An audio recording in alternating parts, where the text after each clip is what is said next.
சென்னை அடுத்த குன்றத்தூர் மணஞ்சேரியைச் சேர்ந்தவர் கிரிதரன். தனியார் வங்கியில் மேலாளராக உள்ள கிரிதரன் அங்குள்ள அபார்ட்மெண்ட் ஒன்றில் மனைவி பவித்ரா மற்றும் 2 குழந்தைகளுடன் வசித்து வந்தார்.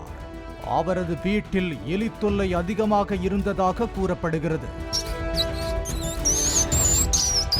வீட்டில் சுற்றித் திரியும் எலிகளை ஒழிக்க ஆன்லைன் மூலம் பெஸ்ட் கண்ட்ரோல் கட்டண சேவை மையத்தை தொடர்பு கொண்டுள்ளார்.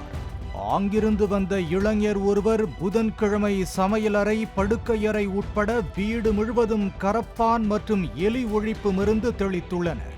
எலிகள் சாப்பிடுவதற்காக 2 இடங்களில் வெள்ளை நிற விஷ மருந்தையும் வைத்துச் சென்றதாக கூறப்படுகிறது.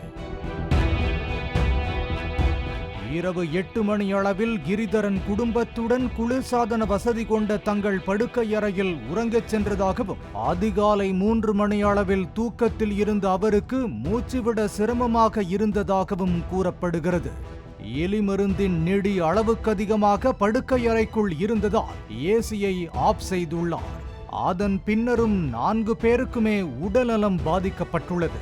காலை 7 மணி அளவில் நண்பரை செல்போனில் அழைத்து அவரது உதவியுடன் 2 குழந்தைகளையும் அருகில் உள்ள தனியார் மருத்துவமனையில் சிகிச்சைக்காக சேர்த்துள்ளார். சிறிது நேரத்தில் கிரிதரனுக்கும் அவரது மனைவிக்கும் மூச்சு திணறல் ஏற்பட்டதால் இருவரும் போரூரில் உள்ள தனியார் மருத்துவமனையில் சிகிச்சைக்காக அனுமதிக்கப்பட்டனர். முன்கூட்டியே சிகிச்சைக்காக அனுமதிக்கப்பட்ட கிரிதரனின் 6 வயது மகள் விஷாலினியும் 1 வயது மகன் சாய் சுதர்சனும் சிகிச்சை பலன் இன்றி அடுத்தடுத்து உயிரிழந்ததாக கூறப்படுகிறது.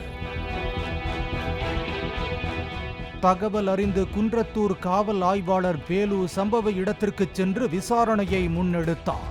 வீட்டிற்குள் நுழைய இயலாத அளவுக்கு எலி மருந்து நெடி காணப்பட்ட நிலையில் 3 கட்ட முகமூடி அணிந்து வீட்டிற்குள் பார்த்தபோது உள்ளே 2 எலிகள் இறந்து கிடந்தன.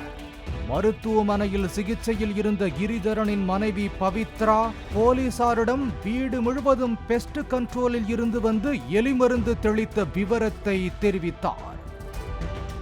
அதீத விஷத்தன்மை கொண்ட எலி மருந்து நெடியை தீவிரமாக சுவாசித்ததால் 2 குழந்தைகளும் பலியாகி இருப்பதை மருத்துவர்களும் உறுதி செய்த நிலையில் பெஸ்ட் கண்ட்ரோல் ஆன்லைன் குழு அனுப்பி வைத்த இளைஞர் தினகரன் என்பவரை கைது செய்து போலீசார் விசாரித்து வருகின்றனர்.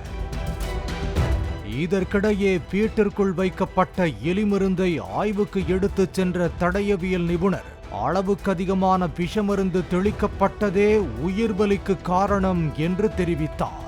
பாலிமர் செய்திகளுக்காக பூந்தமல்லி செய்தியாளர் பிரேம் மற்றும் வேல்ராஜ்.